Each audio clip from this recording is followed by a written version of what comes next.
Next step na, transfer na ng mga seedlings.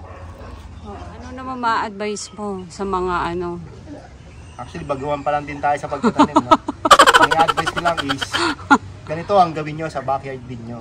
Wow! Para nag-aalaga na kayo ng manok, nag-aalaga pa kayo ng mga halaman o ng mga gulay.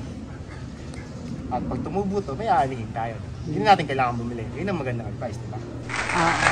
Buwan, ano pa yan? At malilibang pa kayo. Ito yung pinaka ano. At tapos pagka may tumubo na, sabihin nyo, bumabata kayo kasi anti-stress. Ito yung mga seedlings natin na okra. Lilipat na natin no, sa ginawa natin, ng partner natin dito.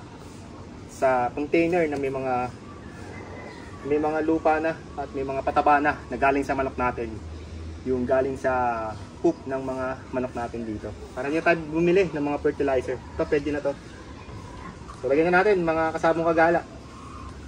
Bali siya na yung nagpuno na ito. Ngayon tayo naman na magtatanim.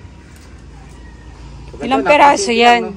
Ha? Ilang peraso? Bali, alim tong ano, container na ginawa mo.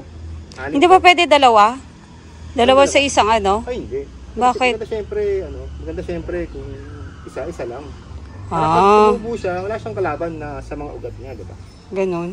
Oo. Paano yung mga sibuyas na yan? Saan mo lalagay? Alisan na lang natin ito dito. Pwede naman itong gupitin. Yan, ibaw na natin sa lupa. Yan, okay na yun. Pero may lupa na yan eh. May lupa na yan. Friendly use na nga na yan. Tapos ibabaw na natin siya. Huhukay tayo. Tapos babaw na lang. Ganun na lang. Tutubo na siya. Napaka-friendly use nga nitong sibuyas natin dahil naka-ready na yan eh. Dahil nasa malambot naman siya eh. Okay. Ganyan lang, no? Pinaka-simple. Bunot. Ilagay sa butas. Tapos. Yan, ganyan lang. Hindi natin siya kasimple. Tapos pagkakulang ng lupa, dagdagan na lang natin ng lupa.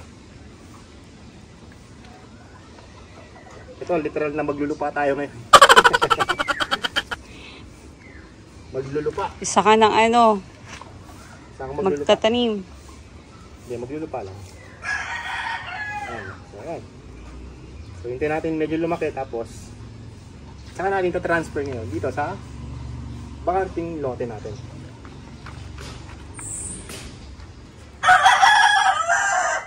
So, wala nang gloves, no?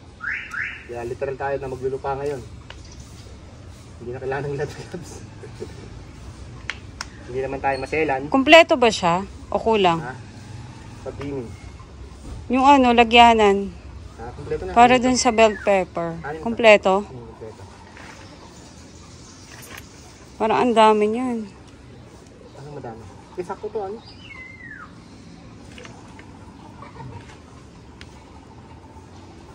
Yan, ito yung pangaharang natin dito, no? Sa, ano, ihilera natin to para nakaharang sa mga tinanim natin na seeds na okra. Paalam natin kung saan natin tinanim yung okra natin. No? Ihilera natin to. So, pangatlo na, no? Oops, baka maapakan mo. Naapakan mo. Hindi ako lang yun, wala pa namang ano eh. Hindi pa naman tumutubo yung seeds. Medyo okay. Kahit apakan pa yan. Pag may tumubo na to, ayun na, pag bumunga pa, wow, anti-stress. Diba? 4.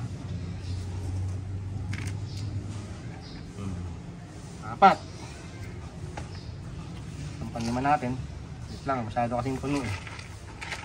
Wala, medyo bawas-bawasan. Sabi mo punuin eh. Okay lang. Hindi naman bawasan. Balik na natin. Babalik din naman natin yan. Tapos siya ka didiligan ulit. Saan natin didiligan? At least dito, pakita mo yung net. Pakita mo yung net. At least dito may net, no? Para hindi gaanong mainit, bantad sa sunlight. At least meron tayong net dito sa loob. Okay na. Pakita mo na dito.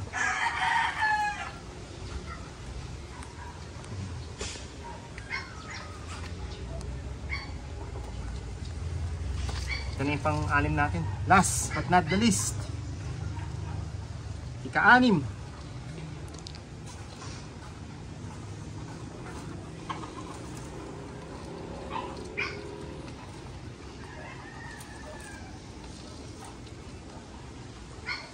Alright. Maganda. We're done. 6 pieces pa lang muna, no? So, susunod na yung iba. So, mag-try lang muna tayo mga sabong agala. Ayusin mo yung mga ano natin, Ito na yung gagawin natin na pang ano. Nakaharap ka. Pangharang.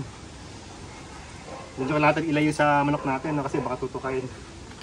Kasi tutukan ng manok to. Iyan natin, i-healer natin mga sabong agala.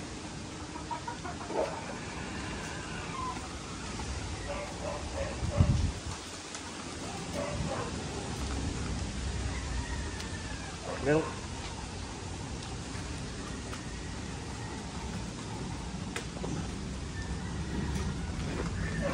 Ayan. Ayos na. Dito muna sila. Ang harang.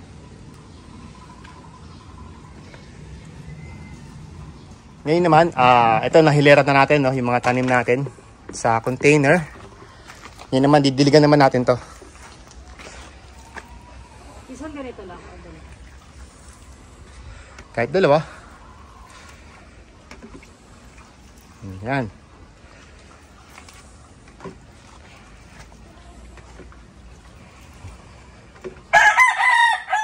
Ito, nakakalibang din to, mga sabong kagala, no? Yung pagkatanim.